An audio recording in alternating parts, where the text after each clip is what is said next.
Hello dear subscribers, today I will tell you how you can easily fix your iPhone problem.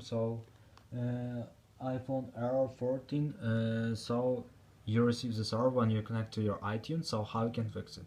So first thing, just try to update your iTunes, so sometimes it also helps. And if you still have this error, so just go to the settings. In the settings you need to find general. In the general you need to open software update and wait until it will check for updates, and if you see here available update, just tap on download and install and it will successfully update your iPhone.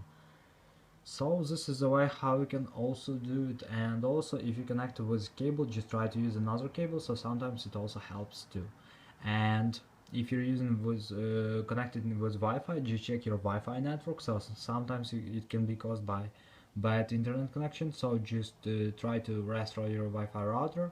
So I hope that one of these methods will work for you. So thanks for watching, have a nice day, subscribe to my channel, click like, and goodbye.